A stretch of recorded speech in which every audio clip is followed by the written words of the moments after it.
the battery actually died during the last shot.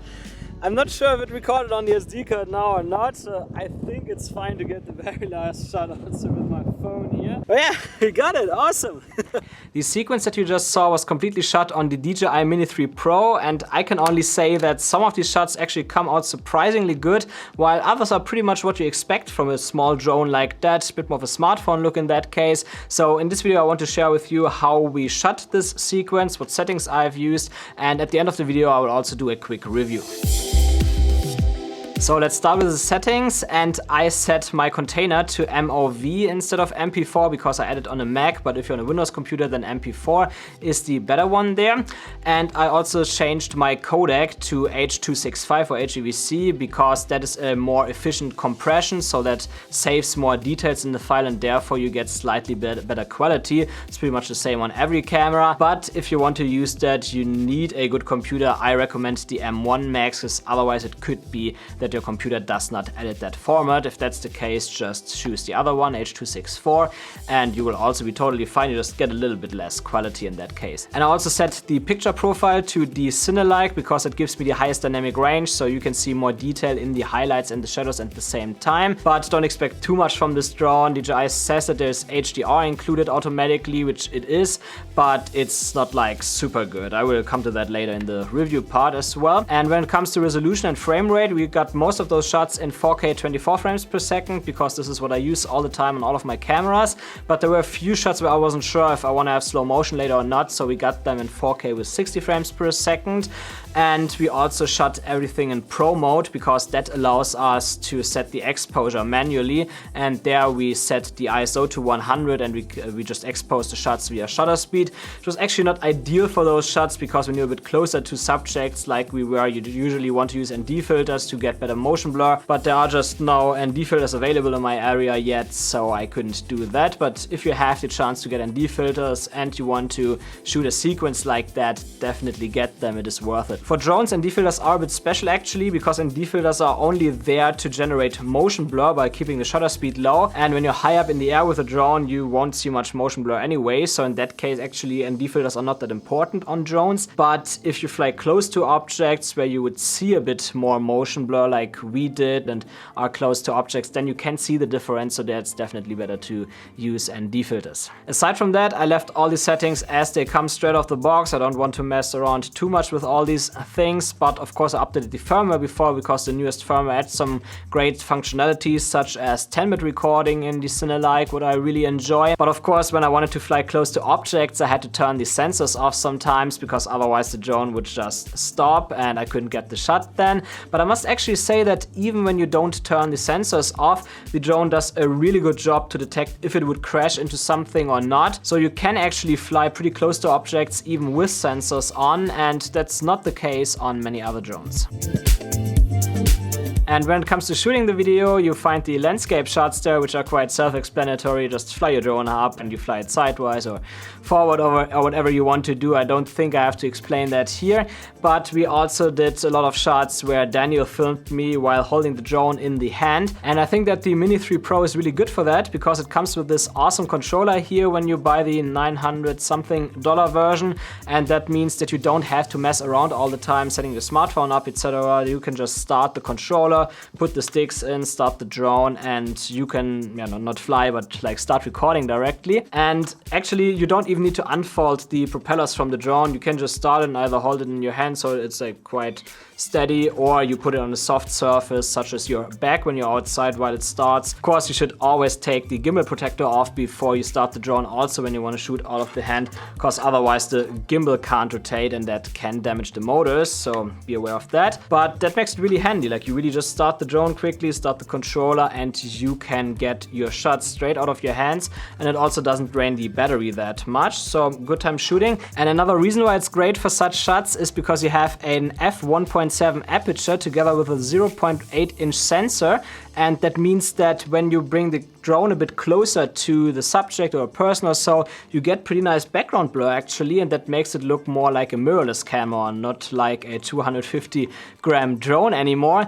Something that I really love, and that combined with the gimbal, you also have nice stabilization, so you basically have a pretty good looking gimbal stabilized camera always in your hands while you're traveling or so, and that allows you to get really nice shots like that. That's why shooting the sequence was actually quite straightforward. We had a few different shots there, but it was pretty much the same all the time. Like, I got into position, then Daniel got the drone in his hand together with a controller, and we had to set focus first. So Daniel had to tap on me to acquire focus and then switch to manual so it wouldn't refocus all the time. And I must say the focusing did not work great. Like, it oftentimes took a few tries, but overall after trying it for a few times and setting it to manual, the results were quite good. Actually, the blurry background looks really nice on this drone. And after getting the focus, it really depended on the shot. Like, we had shots where I was just walking straight forward and Daniel followed me, so they either had to walk slowly or making a bit of a duck walk, because otherwise you could still get some bumps in the footage even with the gimbal from the drone, but it actually worked quite good. Then we also had like slide movement shots where he literally just moved the drone from the right to the left side. Also really easy to do. And what I really liked was also the shot when I walked down the stairs where he just used the wheel to tilt the gimbal up, and that made it super easy to get this upward motion effect from the camera. And of course you could also do that with mirrorless cameras or so, but why? I mean, if you're like traveling, you're vlogging or whatever, and you want to have a compact setup, then using a drone like that for such shots actually makes a lot of sense. And we actually did not shoot the few motorbike shots at the beginning of the sequence yet. We will shoot them tomorrow, and there my plan for one shot at least is that Daniel just sits behind me on the motorbike and holds the drone in his hand while filming me, so that we also have a nice background blur effect and it doesn't look like shot on a small drone. And in that case we'll probably have to be a bit careful that the propellers don't start spinning on the motorbike while he is holding it, so it makes sense to block the propellers. Then we actually had a lot of wind with it also on the mountain while we shot the sequence 2 days ago, and I can only say that was hard. Like, when we were holding the camera into the wind, the propellers were spinning as hell, and I was actually quite scared of flying the drone in the wind. But when I flew it in sports mode against the wind, I was still able to get somewhere between 30 and 40 kilometers per hour, which really surprised me. And that also leads me to the review of this drone. I must say there are a lot of great things about this drone, but I will not keep it. I will tell you in a second why. But I would say let's start with all the great stuff, and it's obviously the size and weight of this drone, 250 grams, and also a pretty lightweight controller, super small drone. It's just great to travel with it. And I'm actually pretty surprised what kind of features DJI was able to pack into it. You get 10-bit video in the Cine-like, which is important for color grading. You can really push the colors around more without breaking them, as you can do in other 8-bit camera drones. I did not expect that they would put that into this drone. And also the fact that you can tilt the camera up so much is awesome. That allows for camera angles that were just not possible before. I'm personally not into vertical shooting, but if you do a lot of Instagram reels or so, they also included that, which I think is a nice feature. And also that they have all these sensors in there. That is great now, even for beginners. I know, like, as a beginner you would probably look more into the Mini 2 because it is a lot cheaper, but to be honest, the sensors can actually save you a lot of money, because obviously if you would crash your Mini 2, the money is pretty quickly gone. But with this drone it will not happen that fast. Of course, you still need to be careful, because if you fly to the sides there are no sensor and you can easily crash it. And one feature that I did not test yet, but that I already know from other DJI drones and it never disappointed me, is the hyperlapse feature. Also did not expect that they would include it into this drone, so great job DJI. And also generally how quiet this drone is. Like, you can obviously hear it when it's right in front of you, but the moment you're like 10-15 meters or so away, you barely notice it. And I think this is a big advantage of this drone, because if you buy a 250-gram drone, you obviously want to get around certain regulation. But what's even better than that is if people are not annoyed by this drone, because then also no one calls the police or comes to you to land the drone or stuff like that. And therefore, having such a quiet and small toy-like looking drone like that still gives you decent image quality is actually a huge plus. So a lot of stuff that I like about this drone, especially the controller again. I really hope that I can use it soon with my Mavic 3. But now let's also talk about the video quality. And it's overall not bad. I mean, considering how small this drone is, how small the camera is, etc., I can only say that I'm actually quite surprised how good the video quality is, especially also because of that 10-bit. But DJI mentioned that it has HDR video, which you actually get as long as you shoot maximum 30 frames per second. But it's not the same as on the Air 2, for example, where the HDR was actually really strong. I must say on the Air 2 it looked a bit artificial, but therefore you actually got a decent amount of dynamic range. Like you could really see a small sun while having lots of details in the mountains in the foreground and so on, and some of the shots that I show you here. And I expected that we would have a bit more like that on the Mini 3 as well. So for example, you can see the shots here right now where I get a shot of the sun. The sun is already quite big, but you can already not see any detail anymore in the mountains. And when you look at the mountains or the shadows in general, I'm not sure if you can still see that after uploading it to YouTube because of the compression, but it's really like you can see there was a lot of noise reduction going on and then sharpening again, and that makes it actually look really bad. Like the leaves, etc. on the trees, they don't look detailed anymore.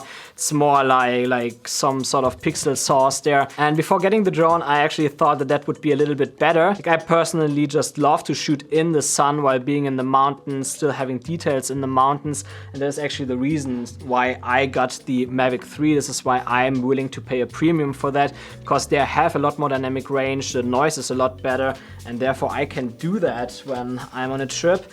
But with smaller drones like that, it's just not ideal for it. So despite having the HDR functionality, the dynamic range still seems to be the limiting factor from my point of view at least. And there's also a bit too much digital sharpening going on, definitely. But DJI also does that in many of their other drones, and people don't really care about that. So you will likely be fine with that. But even if that sounds a bit negative now, I must actually say that the video quality from this drone is quite impressive for the size, especially if you use it within its limitations, like point it away from the sun or put the sun to the side or completely expose for the sky and try to get some silhouette stuff going on in the front. That can also look really good. And that's why I think that especially if you're a travel blogger, for example, then you will be really happy with this drone. If you're also looking into the Air 2S, I would say if you're okay with making a license and you don't travel too much and you're okay with the weight, then go for the Air 2S. The Air 2S has less digital sharpening as this drone. The dynamic range seems to be a little bit better, I would say, as far as I can remember. Like I don't have the Air 2S anymore, but yeah, overall I would give it to the Air 2S. It's definitely the better image quality, but well, therefore it's also a much bigger drone overall, and it doesn't have this nice controller for the same price. So there are actually really good reasons to go for the Mini 3 over the DJI Air 2S if you're still not sure right now which one you should get. But yeah, for me, I will not keep the Mini 3. I will make a few more videos about this drone though before I sell it, because I still think that it's an amazing drone and can be really interesting for many of you guys. So the Mini 3 is a great drone overall. It's just not the right one for me. And if you're also interested in the Air 2S, then check out this video here in the corner that I made a few months ago, because this is also a really nice drone in the same price range that you should consider. I hope you enjoyed this video. If yes, then please leave me a thumbs up and also consider subscribing.